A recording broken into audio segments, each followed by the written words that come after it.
তোকে আমি কতবার বলেছি ওই মেয়ের সঙ্গে কথা বলিস নি, তো আমার কথা তো শুনবি নি, সেই জন্য তোর এই অবস্থা হয়েছে। তুই যদি আমার কথা শুনতিস তাহলে আর তোর এই অবস্থা হতো না। তুই ঠিকই বলেছিস ভাই, তেল আর জলে কখনো মিশ হয় না। আমার মতো গরিবের হাতে কখনো বড় লোকের মেয়ে দেয়? তো বারবার নিষেধ করছি ওই মেয়েটার সঙ্গে কথা বলবি না, দেখাও করবি। এ ভাই ওটা দেখ, ওই মেয়ে এখানে আসছে।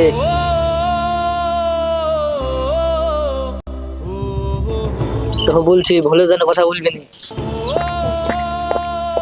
নন্দিনী দেখ দেখ ওই ছেলেটা ওখানে বসে আছে। ওর হাতে মাথায় ব্যান্ডেজ কেন? চল তো দেখি। এই তোমার কি হয়েছে? হাতে মাথায় ব্যান্ডেজ কেন? না না, কিছু হয়নি, ছোট একটা অ্যাক্সিডেন্ট হয়েছিল। না না, ও মিথ্যে কথা বলছে। এই অবস্থার জন্য একমাত্র দায়ী আপনি। আমি দায়ী মানে? আমি আবার কি করলাম? আমি তো কিছুই বুঝতে পারছি না। আপনার বাবা আপনার সঙ্গে কথা বলার জন্য ওর এই অবস্থা করেছে। আপনি কি বলছেন? আমার বাবা করেছে এই অবস্থা? আমি যদি জানতাম আমার সঙ্গে কথা বলার জন্য আপনার এই অবস্থা হবে, আমি কোনোদিনই কথা বলতাম না। আমার জন্য আপনি এত কষ্ট পাচ্ছেন কেন? আমার কষ্ট হবে না? আমি যে আপনাকে ভালোবাসি। সত্যি আমাকে ভালোবাসেন? আমার তো বিশ্বাসই হয়েছে না। আমাকে ভালোবাসো এতদিন কেন বলোনি? আমি ভাবতাম আপনি আমাকে বলবেন। আমি গরিব ঘরের ছেলে, তুমি বড় লোকের মেয়ে, তুমি ভালোবাসবে কি বাসবে না সে ভয় বলতে পারে। তুই আজ বলছি Nandini, I love you. I love you two.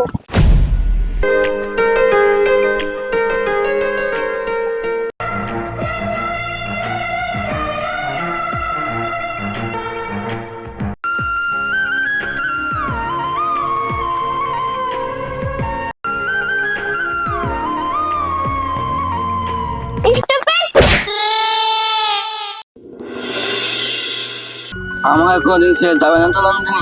না, আমি যতদিন বেঁচে থাকবো তোমার হাতই ধরে থাকবো। তুমি আমাকে কোনোদিন ছেড়ে চলে গেলে আমি পাগল হয়ে যাব।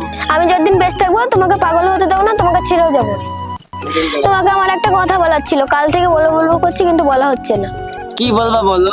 আমাকে না বাবা এখানে আর রাখবে না, পড়াশোনা করার জন্য লন্ডনে পাঠাবে। আমাকে ছেড়ে চলে যাবে নন্দিনী? আমি একা কিভাবে থাকবো? আমি তো পাগল হয়ে যাবো নন্দিনী। দূর পাগল, আমি কি একবারের মতো চলে যাচ্ছি নাকি? আমার পড়াশোনা কমপ্লিট হয়ে গেলে আমি আবার ফিরে আসবো তোমার কাছে। সত্যি বলছো নন্দিনী? হ্যাঁ সত্যি সত্যি সত্যি হয়েছে এবার।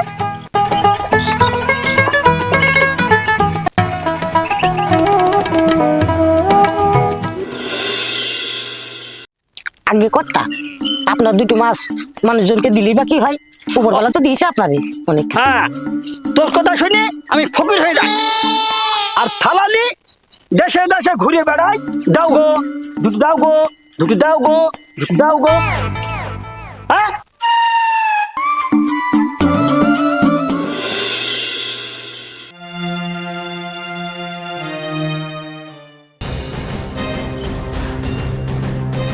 আঙ্কেল আঙ্কেল, নন্দিনী বলে বাড়ি এসে আমি শুনলাম। হ্যাঁ নন্দিনী তো বাড়ি এসছে। তুমি কেমন আছো বুড়ি? হ্যাঁ আঙ্কেল আমি ভালো আছি। শুনলাম নাকি নন্দিনী বিয়ে হয়ে গেছে। হ্যাঁ নন্দিনী বিয়ে হয়ে গেছে বুড়ি। নন্দিনী কই? নন্দিনীকে তো দেখতে পাচ্ছি না। ওই ঘরে দাও গো বুড়ি। ঠিক আছে আঙ্কেল। নন্দিনী বান্ধবী তুই? কেমন আছিস নন্দিনী? আমি ভালো আছি, তুই কেমন আছিস? আমিও ভালো আছি। আয় বস। আমি নাকি শুনলাম তুই বলে বিয়ে করেছিস? হ্যাঁ, আমার বাবার জন্য আমাকে বাধ্য হয়ে বিয়ে করতে হয়েছে। তুই কি জানিস তোর লেগে একটা ছেলের জীবন নষ্ট হয়ে গেছে? তুই কি বলতে যাচ্ছিস? খুলে বল, কথাটা ভেঙে বল। তুই যখন এখান থেকে চলে যাস তখন ওর তো কোনো খোঁজই রাখিস নি। তুই 5টা বছর তুই ওকে ছাড়া কি করে থাকিস ওখানে? তুই যখন এখান থেকে চলে যাস তুই তো নবাবের খোঁজই রাখিস না। ও পাগল হয়ে গেছে। ও এখন কোথায় আছে? আমাকে একবার নিয়ে যাবে, আমি ওর সাথে একবার দেখা করব।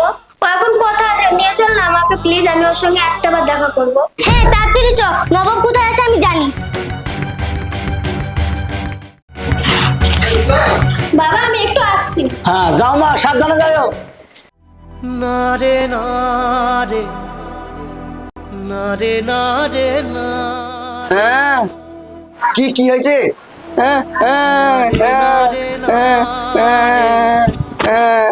এখান থেকে যা না, মার খাবি। যা এখান থেকে।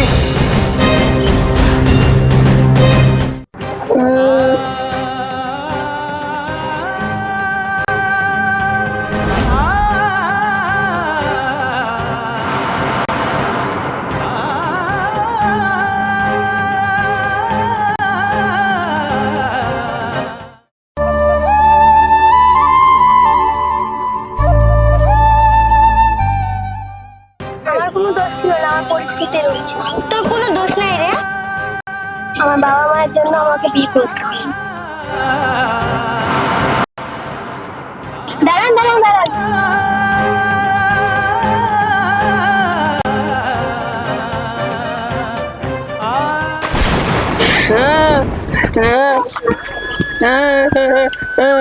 নবাব আমি নন্দিনী। নবাব তুমি আমাকে চিনতে পারছো না? নবাব তোমার কিছু মনে নাই, আমি তোমার নন্দিনী। দেখ না, ও কিছু বললো, আমাকে চিনতে পারছে না। ও চিনতে পারবে না, ও তো পাগল হয়ে গেছে। তুমি কেন চিনতে পারছো না? তুমি কি কাগজ কাগজ সব ভুলে গেছো? ভালোবাসা কেন এত অসহায়? হে ভগবান, আমি কি পাপ করছি? আমার জন্য একটা ছেলে নষ্ট হলো। কাঁদিস নি, চ, কপালে যা ছিল তাই হলো, চল। নারে নারে নারে না, পিয়া রে পিয়া রে।